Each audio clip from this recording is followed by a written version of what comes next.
Hey everybody, this is Jenny Clark with Solvability, and we've got another session of GovCon Summit. Today, it's a basketball game between Russ Barnes and Emily Harman.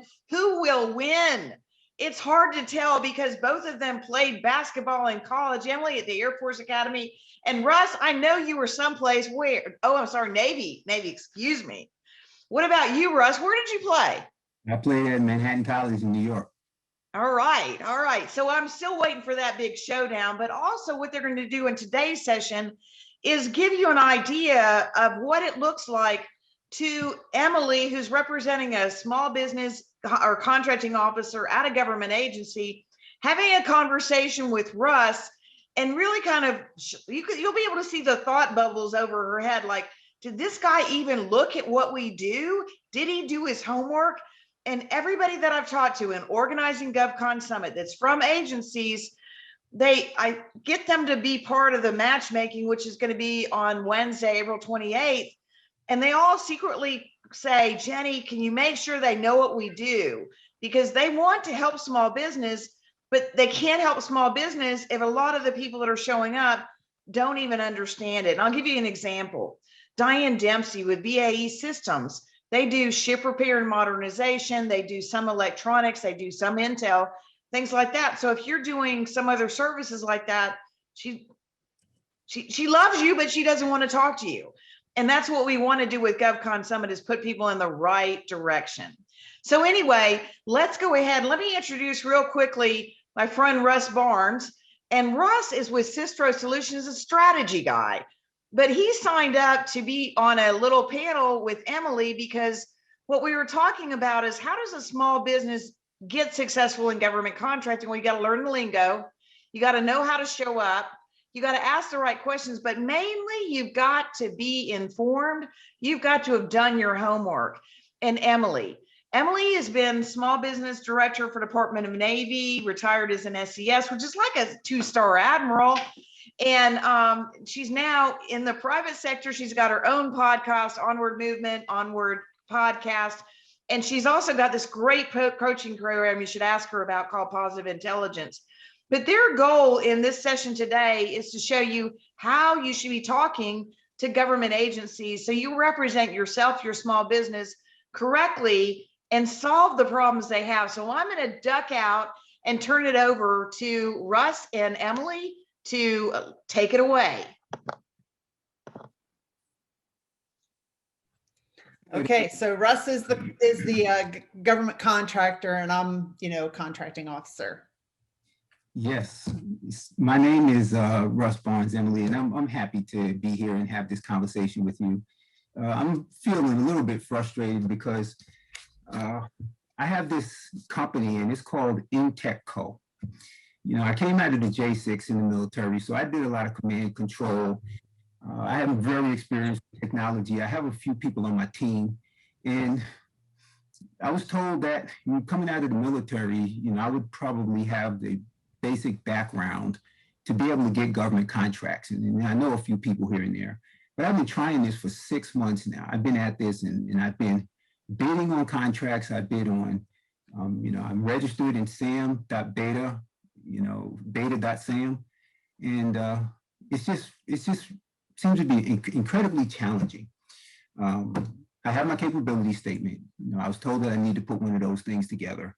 And I'm just kind of at a loss at this moment. So I've had some small commercial contracts, so I kind of know what I'm doing, and I have some experience in this area. And so what brings me here today is that I was told that if I contact someone in the small business development office, that I might be able to get some answers to these questions that I have. Am I on the right track, or what's going on with this inability to get these contracts? Well, first off, thank you for coming today. But what is the dollar value of the contract that you're going after, the different contracts? Well, yeah, I took a look at a few, and obviously, I want to go after something that's going to help me gain stability in my company. So, there are a couple out there that I saw for about $50 to $60 million, and I thought I might be able to compete for those contracts. Okay. Yeah. How big is your company? There are 4 of us in my company. Okay. and Well, three others. let's see. So a lot of the companies that are really successful, I mean, I know that you used to work in the government and you know the work, you know the lingo, you know the language and everything, but a lot of times small businesses get their foot in the door by being a subcontractor. You're starting out going after a really, really, it seems like a really big contract. When you submitted a proposal, did you go in and get a debriefing when you didn't win the contract? Did you go meet with the contracting officer and have them tell you the areas of your proposal where you could have improved? Well, I just went on the site and I looked at what the requirements were. I pulled down the RFP, we printed it out, we sat down together as a team. We filled it out based upon our skills, based upon our experiences, and we submitted it. So what is this about having a conversation with a contracting officer or a Oh, deeper? I see. Yeah. Well, government contracting is a lot of it is about relationships and getting to know the contracting officer, getting to know the technical customer and understand their requirements, because a lot of times, the RFP, the request for proposal, and the statement of work supposed to be very specific, but there's some nuances there all the time, and really getting in and understanding what their real problem is. They may not have articulated it very well in the RFP. So getting it in front of them and understanding their challenges, letting them know about your company, the experience that you have is all important. And you can talk to the contracting officer and to the technical folks before the request for proposals is released. But it seems like the RFP was released and then you've submitted and you didn't get the contract. So after you found out that you didn't get the contract award, you can go back in and you can ask for a debriefing. You can go talk to the contracting officer and have them tell you what areas of your proposal were weak. That's really interesting. Was that information supposed to come to me in some way or other? Because I didn't really see anything that told me I had that ability. Yeah, I'm sure it's in the RFP, but a lot of times the contracting officers get a little they're not always like forthcoming about that, but usually you'll get a letter saying, I'm sorry to inform you that you didn't get the award and we awarded the contract to this company, and that you have a certain number of days to go in and get that debriefing. Because if you wanted to, if you found that they were not fair in how they did the evaluation of your proposal, or if they missed something or didn't follow their source selection criteria, you could file a protest if you wanted, but that's why there's a certain number of days afterwards. But it's always good to go in there and get a debriefing, because they'll probably give you a lot of information that you can use to put as you start to bid on other contracts. That's really good. Now that you mention it, one of my team members did come and say we gotten this email that told us why we didn't win, but I was so discouraged and upset that we didn't win that I was just like, I don't have time to waste on that. Let's just get to the next one. So, so we just kind of, moved on to the next, but this debriefing sounds like it would definitely be of value to us as we move forward. Yes, definitely. It gives you a lot of information and helps you prepare for the next go around. Have you started on some smaller dollar value procurements? That's a pretty, the government's all about risk avoidance, right? And when they look at your company with 4 or 5 people bidding on a $50 to $60 million contract, that probably seems pretty risky to them. So that's something that you need to address when you submit your proposal. Understand, like, from the point of view of the government contracting officer and the technical people reviewing your proposal, like, what are they going to think and how are you going to address their risk concerns? But have you started going after any smaller dollar value procurements? No, we haven't, but that sounds like a really good strategy, and it does make sense now that you've explained it and described it in that way. The other thing that you've kind of opened my mind up to here is the fact that talking to people and building relationships might have something to do with our ability to progress in this space, because I thought, you just bid on a contract. It sounds like there's more to it than that. Yeah, I think that there is definitely more to it than that. And then with the building up of the relationships, especially if you like, let's say that the technical customer or the contracting officer had a pre-solicitation conference or a pre-proposal conference. Those are really important to attend because you can see other companies that are attending. Maybe you want to team with them. So since your company's kind of new, maybe you want to be a subcontractor to a bigger company, and then that gets your foot in the door and enables you to get to better know the customer, right?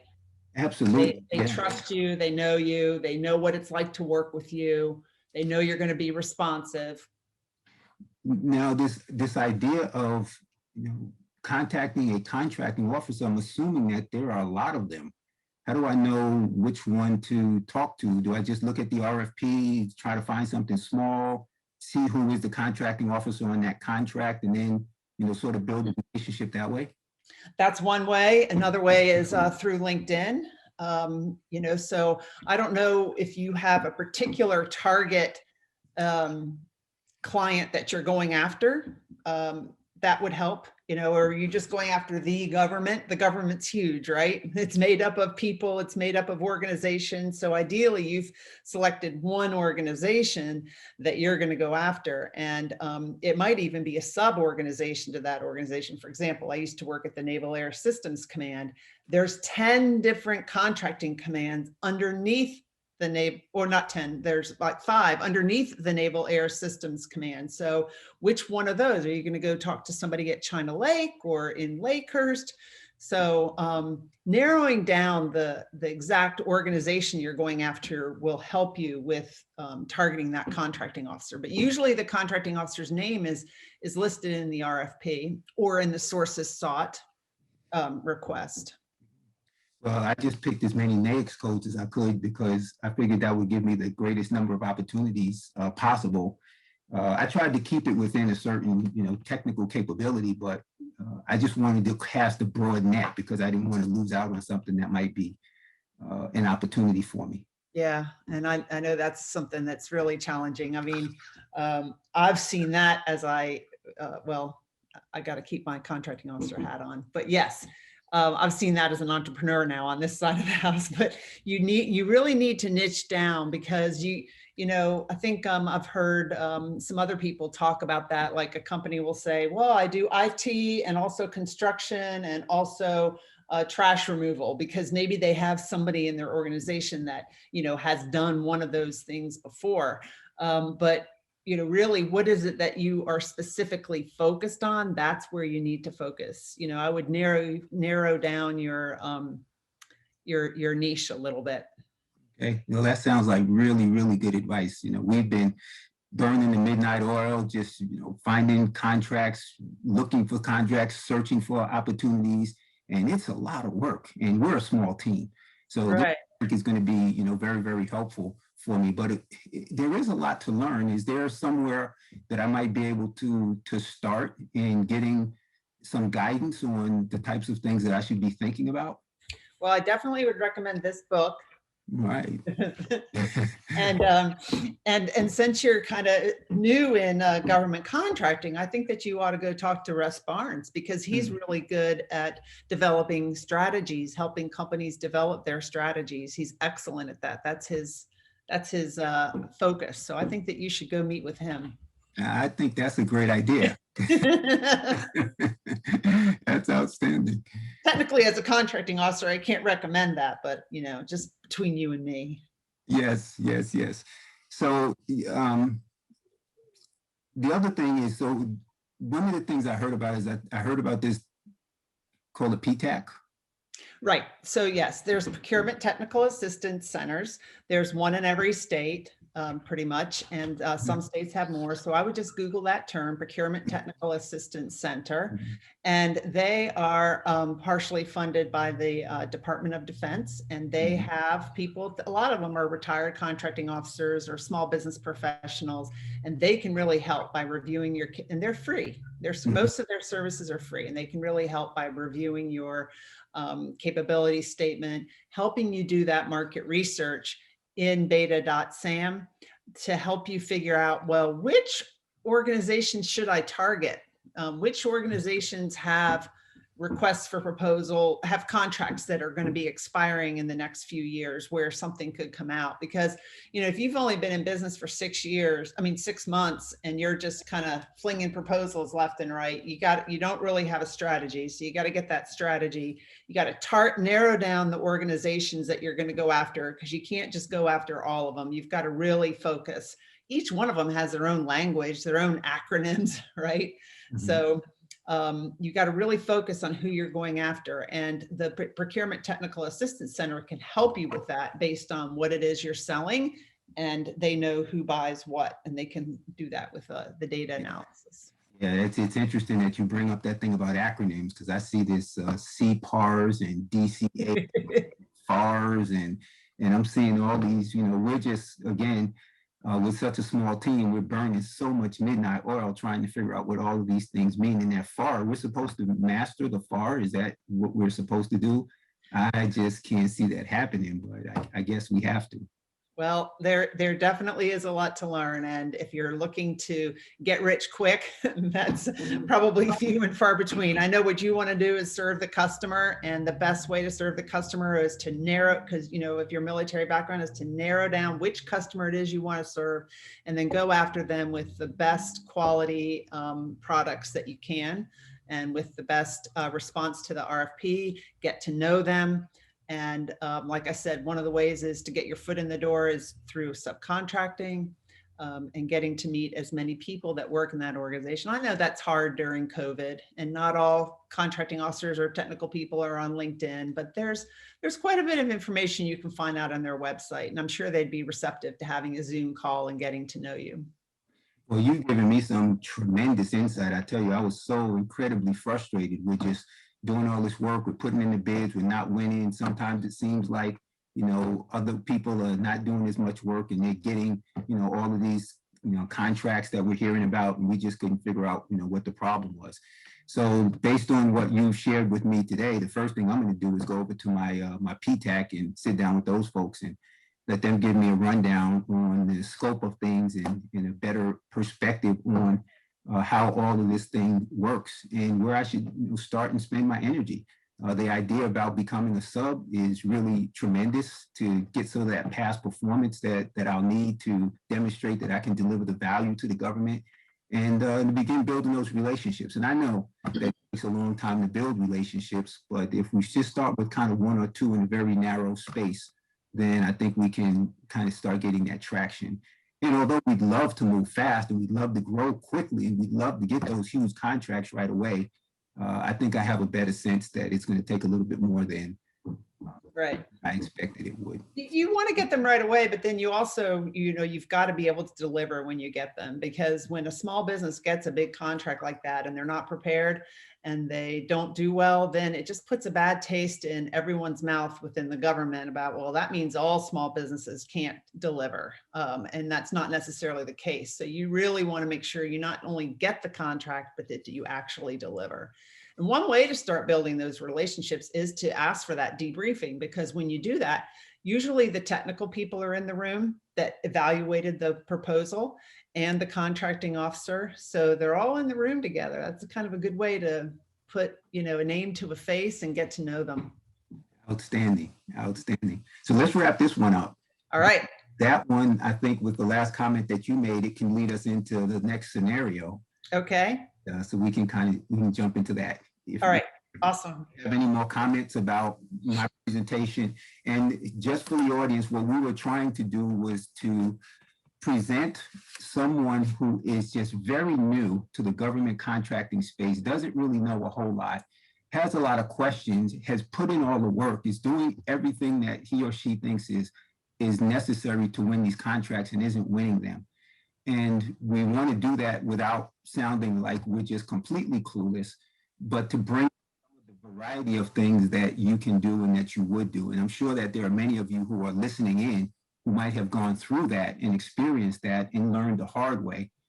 So if you have questions or comments about this scenario, based upon where you are, again, some of you are more experienced, just put those in the chat and we'll take a look at those as we go along. Well, I think that was a great explanation. I think those are the really important things that you put out, is that when people get signed up to do government contracting, they've heard from the SBA, and it makes it sound so easy. Like, yeah, all I got to do is get a code. Well, it takes, I don't know, it took me 2 weeks to get my code because of all the extra security now. And I think the main thing that you're looking at is getting some clarity over exactly what you want to do and how you want to do it. So the points that I got is, number one, maybe starting with a $50 million bid is a bit much. The second one is too many NAICS codes, and that is a big, big issue. You want to take a look at maybe half a dozen at the most, because if you're going after everything, you won't get anything. It's too much of a shotgun approach. Free resources is important, using your procurement technical assistance centers. And I always tell people to go to aptac-us.org. So it's aptac-us.org, because there's a lot of free resources with that.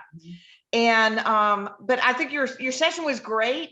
And I'll just tell people they can put questions in the chat here on Zoom if they want to. And I also understand that on Hoova there's a chat. I haven't figured that out yet. So anyway. We have one more scenario, Jenny, or do we end at 2:30? No, it's your time. I'm coming off. Okay. All right. Okay. So yeah, so there was a comment in the chat that said from Tracy, who says, "I wish there were more contracting officers in the U.S. government like you, Emily." I paid her. I owe her one. Thanks, Tracy. So let's move into the next scenario, and this one we'll go through a little more quickly. And so the second one is, so I'm happy you took an opportunity to sit down with me, Emily. My company is called ProServe Co. I'm a professional services company, and we actually won a contract, and it was exciting for us, and we celebrated tremendously after all the work we've gone through. And we sat down with our P-Tech, we got debriefings, we narrowed our scope and our NAICS codes, and we talked about our value and different things. And so we finally got that contract, and we lost money. We lost a lot of money. We calculated our price points. We went to the GSA e-library to see what price points were on the particular things that we had to deliver. We compared those to the prices we were charging for our commercial work, so we felt like we were pretty much in the ballpark. We actually needed more staff to meet the requirements of that contract, so we had to ramp that up a bit, and we didn't really have the cash on hand to meet the payroll. So, so we did some things with some factoring companies, and street shares and different places like that helped us out with some cash, but we ended up losing money on that contract, and we can't keep doing that. Was that a firm fixed price contract? Yes, it was. Wow. So when you have a firm fixed price contract, you've got to deliver at that price that you submitted. So yeah, that's really tough. What kind of due diligence did you do in putting together your proposal? Well, like I said, we went out to GSA e-library. We looked at companies that had similar type contracts and what they were charging for their their per hour and different things like that. That was pretty much all we knew to do at the moment. But just to go back a minute, you said the firm fixed price contract, and that's what we had. But would there have been another type of contract that we should have looked at? Well, you can't really necessarily, tell the contracting officer what kind of contract you want, but, there's difference in the kinds of contracts. So understanding how you price something is really important. Understanding if it's firm fixed price, reading the terms and conditions in the RFP that explains this, we are going to pay whatever you bid for this. Right. And that's what you're getting. And if it costs you more, you are under contract to deliver this, and we're going to get it for that price. Now, usually it's firm fixed price when the scope is very clear. There's no ambiguity about what we're buying. It's not developmental. You're not developing something. You're not coming up with something for the first time. So there's different kinds of contracts, and it's really important to understand those. There's also cost plus fixed fee, where they will reimburse you for your cost and a fixed fee on top of that. There's different kinds of complexity in the cost plus, like awards fee or incentive fee, but and then there's also time and materials, kind of like when you go and get your car repaired, you're going to pay a fixed burden rate for the guy that's doing the repairs, and then whatever materials that he needs to do the repair, like the oil or whatever, you're going to have to pay for that. So understanding the type of contract is really important, and maybe getting with somebody who is experienced in understanding how to bid contracts and looking at your overhead rates. And I think that's where we made our error, because we thought we'd be able to execute the contract with a certain number of people, and we found out that we had to go out and get more people. Yeah, and that really cost us more.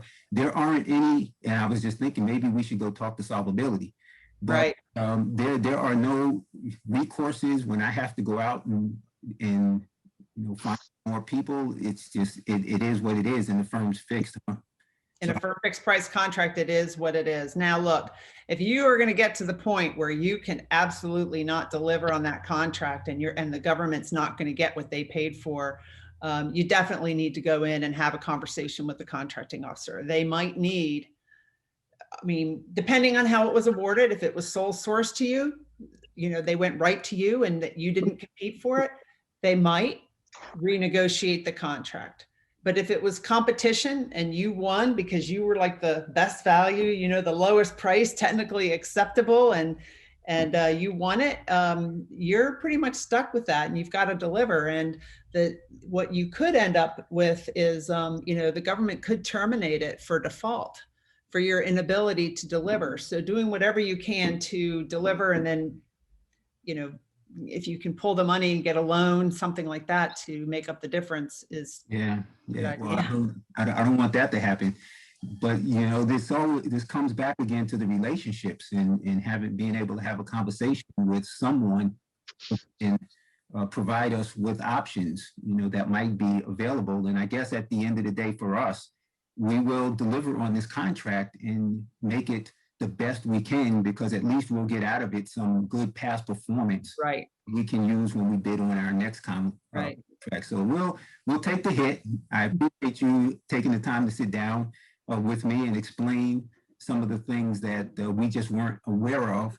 And I tell you what else came up was those acronyms that you were putting out there. Wow, it's still a lot. The cost plus, fixed fee, time and materials, and sole source, and this is just alphabet soup. Yeah. It's definitely. We have someone we can sit down with who can help us work through that. Right. Sure. Ross, come here. Oh, Barbara, I think you need to go on mute.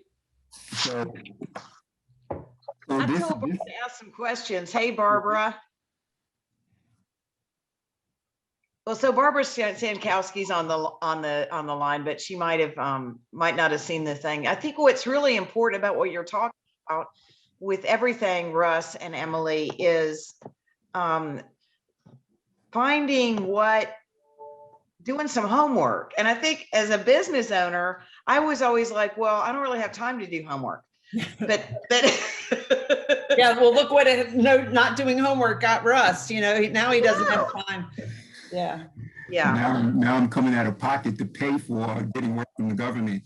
But Jenny, I'm glad you're here, because I'd like you to weigh in on that accounting aspect, the wrap rates and all those different kind of things that the small business owners ought to be aware of as well, coming from what you do with your clients in Solvability. Well, thanks so much. There's so many aspects. Yeah, there's so many aspects to it, but I think the main thing is people always ask me, how do I price? And so many of the companies that I'm talking to are going after what's called professional services, which is basically, they'll call it butts in seats, or staffing is effectively what it is, where you can make money by saying, hey, I see that they need 6 or 8 people running this little piece of a contract.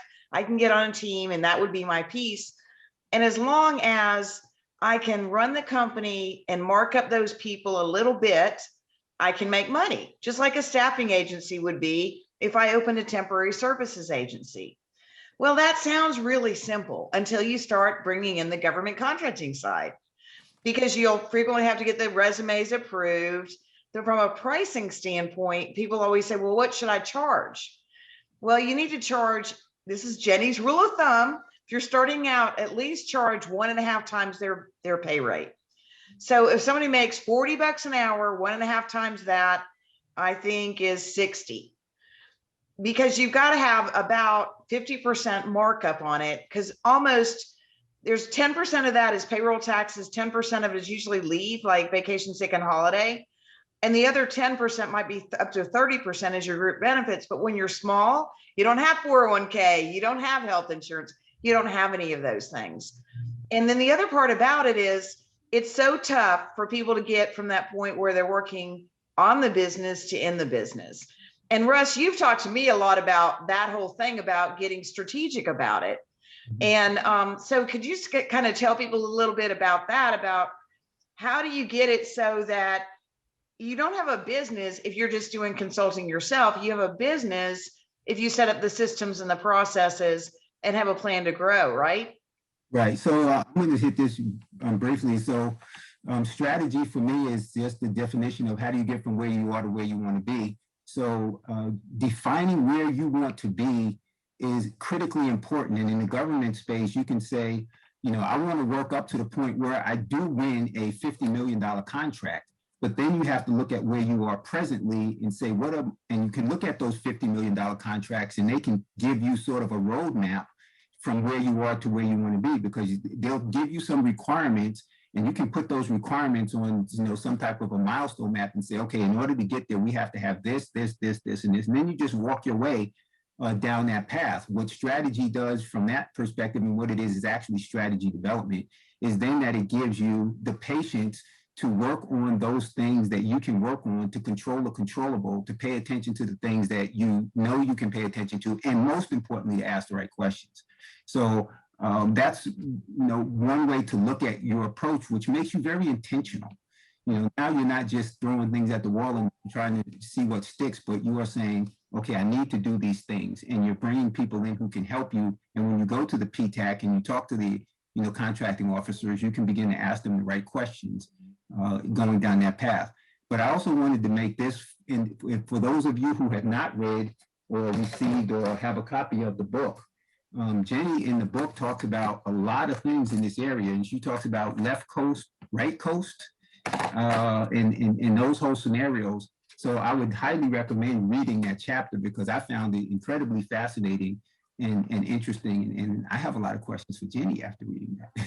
Well, the whole book is good. And I think that it's a book that you read several times, because you're not going to pick up everything the first time around reading it. In fact, I'm taking this 90-day challenge that Bob Proctor assigned a coaching program I'm in, to read 4 chapters for 90 days, 4 chapters of a particular book for 90 days straight. If you miss, you start over. I'm on day like 18. Each day I learned something new that I missed in just 4 chapters. So imagine what's in here that you can miss if you only read it once. Yeah, absolutely. Absolutely. Well, and it's not like a novel. There's no heroes in it or anything like that. There's no excitement in it, except the idea that even when I was reading your chapter, Russ, I was opening it up and I'm like, I can hear Russ speaking in my head, telling me these things. And that's really what's been so important of us putting the book together, because what we wanted to do is bring something that would give people an idea of all of the pieces that you have to be successful in federal contracting. And that's part of the reason why I might be the finance person, but Russ is a strategy person. And he gave a perfect example. You know, you're not going to play in the NBA tomorrow if you can't dribble, pass, and shoot, right? It's all about practice and repetitiveness and knowing what you can go after, not just say, well, you know, I tried out for the NBA and I didn't make it. But, you know, it's the same thing with federal contracting. Emily, one of the things we've talked about, you and I, is everybody said, Emily, you should go become a government contractor. And that's not your thing now. And you're really not in the advising a government contractor business. It's more about the whole idea of mindset. when you talk about the books you're reading and things like that, I don't know about you, but I'm addicted to reading books. Yeah. And there are days where I just said, you know, I've read enough books for right now. I'm going to take a book break. Mhm. So tell us a little bit about where you're going now, Emily, with what you're doing and how you're helping people. Sure. So one of my chapters in there is about really knowing yourself. And that's something that I needed to figure out after working for the Navy for 38 years and just feeling like I was buried under a mountain of responsibilities and putting everybody else first. And, you know, when I was able to retire, I didn't even call it a retirement. Chris Strickland was talking about retirement today. I called my retirement a graduation because it's like, yes, I'm graduating to bigger and better things. And so I've done in the past 2 years a lot of self-discovery, and I've also become an entrepreneur myself, starting my own personal and business coaching business. And one of the things that I've learned is just like Jenny had mentioned earlier at the beginning is of the whole GovCon conference is just the saboteurs that are in our head telling us you're not good enough, or you need to achieve more, and then you'll be finally happy, or you know, the people pleaser in me or the restless in me going after one project and another. So that's why I am so big on talking about, you know, understanding yourself. The best leaders are the most self-aware. So I think that's where my journey is, on a self-awareness journey and understanding myself. When you can lead yourself, you can lead other people. So I think Russ and I had one more scenario if there's time. We do. There We is time. have Go a for it. question. We have a question chat from Quantinetta Buford. What should businesses consider when subbing on staff augmentation efforts? Let me take that one. So what she means is a prime contractor has probably come to her and said, hey, Q, we can give you 6 positions on this contract if you can get us people. And they'll usually say, but the most we will pay is, say, $90 an hour. And she knows she's got to pay those people $70 an hour. She's not going to have very much money to cover her cost. When you're small, you kind of want to take whatever work you can get, because it's better to have 2 or 3 people working, making a little money, than no people working and making none. On the other hand, what's been going on in this staff augmentation work, it's become very price competitive, and it's called lowest price technically acceptable, which in theory has gone away, but in fact has been around for the last 10 years and will take many times to go away. What I'd like to do with anybody that's considering staff augmentation would be just have a conversation about a couple of the elements of it. But I would still say, at a minimum, you need to charge 1.5 times a person's salary. You're not going to make any money. And if you aren't finding places where you can make money in that, you need to go look someplace else, because let somebody else lose money. You don't need to. Okay, let's go to the last scenario. All right, last scenario. Okay. Emily. Yes. I'm super excited. I have just decided to go into the government contracting space, and I have just so much potential here. I'm chock full of abilities and opportunities to just do things in this space. We've been preparing incredibly well. We're doing our homework. We've been talking to people at the different centers and so forth. And what we decided to do was to position ourselves in order to be able to win these contracts. So what I did is I went out, and I'm a service disabled veteran, so I got my SDVOSB certification. That was hard. That's a lot of work, Did the beta.sam, and I'm all registered in there, and I got my DUNS number and my cage code, and my wife is in the business, and we just decided to have her as a 51%. So we have a women-owned small business. She's a veteran also, so we can still keep the service disabled veteran. We're MBE certified, and we're just about that close to being 8A certified, and just right there on the horizon. We're going to get that thing done here pretty soon. So we understand and we know that the government sets aside contracts for small businesses, and we know that these special certifications are going to give us a tremendous advantage. We spent a lot of time and money on these certifications, and we're just really hoping that they're going to pay off here pretty soon. We haven't bid on any proposals yet. We haven't received any contracts yet, but we just know it's going to happen. And so we're really excited to share this news with you, and we want you to celebrate with us. What does your company do? Well, we'll do whatever the government wants us to do. Oh, really? We're having a hard time keeping a straight face. You notice Russ has come in here telling me all his stupid qualifications, and I'm not saying they're stupid, but it's like, that doesn't matter. What does your company do, Russ? Yes. What problem that the government has does your company solve? So I'm serious, this happens a lot. He's like, well, what is your problem? I can tell you, I can solve it. Is it in IT? Is it in trash removal? Is it in lawn services? We can do anything. And that's what we're talking about here. You've got to really focus in on your customer. A lot of the things that we already talked about apply here, but also number one, he said, he's a service disabled veteran. He's got service disabled veteran qualified. And then he said, but his wife is 51% owner and she's a veteran too. Well, he didn't say she's service disabled veteran. So you can't count both. You can't count his service disabled veteran owned small business and his wife. And I had somebody recently call me and say, well, my son is service disabled vet. And then we could put his wife in charge. So we could be a woman owned service disabled vet. It's like, but you haven't even told me what you're selling. First off, the government has to want to buy what you're selling.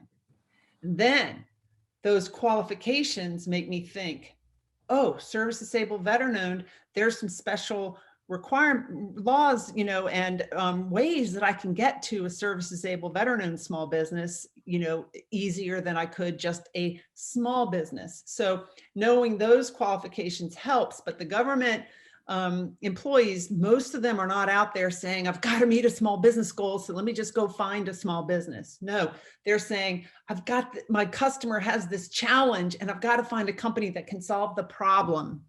And then to go and get your 8A certification when you don't have any government contracts already and you don't have much experience and you don't even know where you're headed, that's a 9-year business development program, right? So you could end up spending the first 2 to 3 years just trying to tread water in there. You go for that 8A when you already have some contracts, you already have some experience, and you can hit the ground. You already have customers that really want you, and you can hit the ground running when you're an 8A, because there's ways to go directly to just 8A companies. So this is something we're talking about this, in a kind of a joking manner a little bit, but this happens a lot. I remember speaking once at an event saying just this, and then this woman came up to me in the elevator. She said, Emily, the Navy's not meeting their women-owned small business goals. We're a women-owned small business. I'm going to come talk to you. She didn't even tell me what she did. I don't even know what her company does. Does she even know? Has she done her homework to know that we have a problem that her company can solve? So yeah, and that's very interesting, because before I retired from the military, somebody came up and said that to me. They said, hey, if you get these certifications, then the government is a gravy train and they'll just be throwing contracts at you and you'll be able to make a lot of money. And fortunately, I was smart enough not to go down that path. But, it's a way of thinking that you can game the system, that the government is kind of a slot machine. You put in your certs and then out comes the contract. And those types of things. So absolutely right. It's status. You're putting status in front of value. You're putting, these credentials in front of your the way you can perform, the problems that you can solve. So that was the intent of that scenario, was to just make sure that we kind of covered that. And there are a couple of chapters in the book that go directly to how you position yourself. And Josh Frank is really big on this. Do not lead with your certifications. When you go in, you lead with your capabilities, you lead with your value, you lead with your competencies. And oh, by the way, now that you have seen how good I am at business, these are some of the additional benefits I bring to the table. And I'm of the same mind where I tell business owners, you can't do business with the government until you can do business. So focus on what you can provide, and then the other things that you put on the table become significant differentiators for your company. Yep. You'll Well, that stand is out such- if you don't lead with those, a service disabled veteran-owned small business. If you don't lead with that, you lead with what your company does and the problem that you solve, and you're talking to somebody like me and you know my organization's problem. Like, I just saw the program manager briefing on this challenge, you know, in front of Congress, and my company can solve that problem. Or I saw the program manager, you know, at a networking event or whatever, my company can solve that problem. You're not saying I'm a service disabled veteran-owned or a women-owned contractor, I want a contract. You're saying how you can help the customer. Well, and you also have to know a lot about what they need and how they buy it, because one of the great questions we have on here is from Alan Elliott. He's asking about contract vehicles.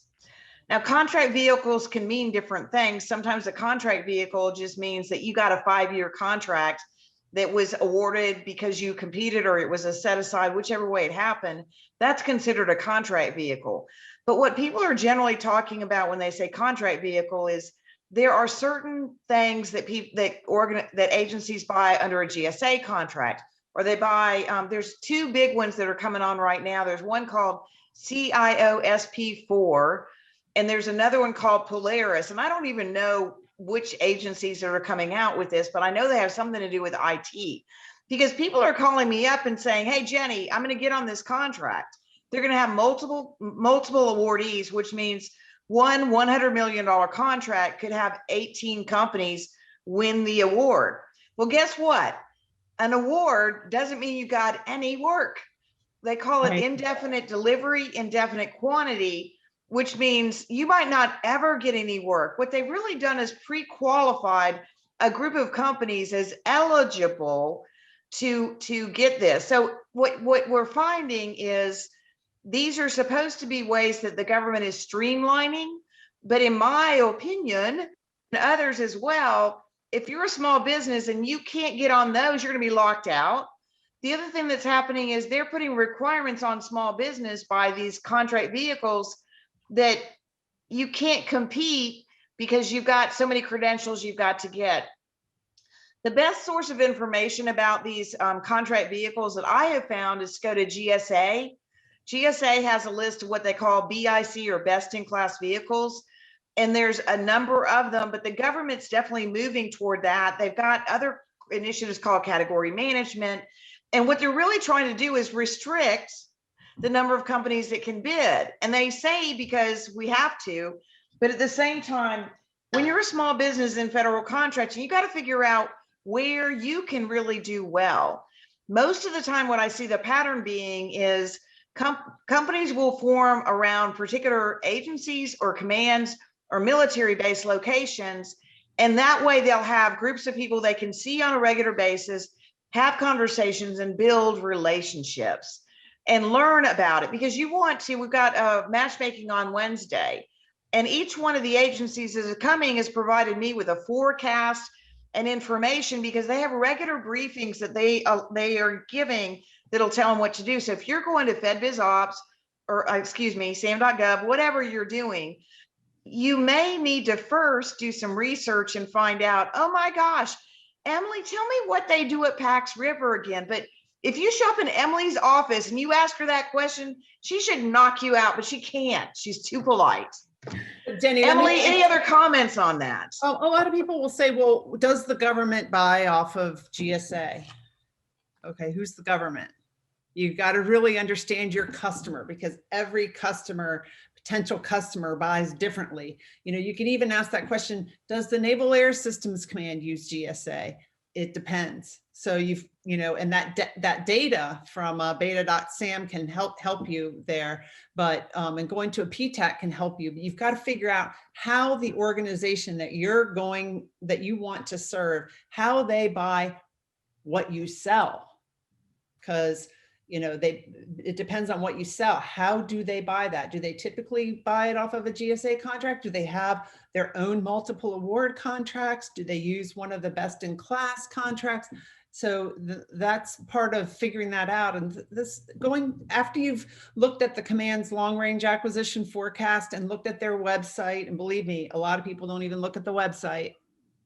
After you've done that, then you go in and talk to the small business professional and ask them, questions that, show you've done your best to educate yourself. I mean, people like to help people that have already tried to kind of help themselves, right? So show that you're just not, asking, that what you're talking about when you're asking these questions as best as you can. I mean, I can remember my executive assistant spelling out on the phone, www.navy, telling people how to get to our website. Yeah, if you can't figure that out, I might not give you a $50 million contract. Yeah. Because somebody else that's already prepared is going to get there first and is going to show up better. So, hey, we've had a great session, and Russ is on the next one. So hang on for him. And Russ, I apologize for putting you back to back, but I know you can handle this. You're going to be talking about what? Programming yourself to succeed. And I'll start out by talking about what I've written in the 3 chapters that I contributed to the book, just so those of you who haven't had a chance to read those get a sense of what that covers. And then we'll talk about a couple of other things, and then we'll have some questions and answers. Okay. All right. Well, we're going to wrap it up, and we'll see you in the next session.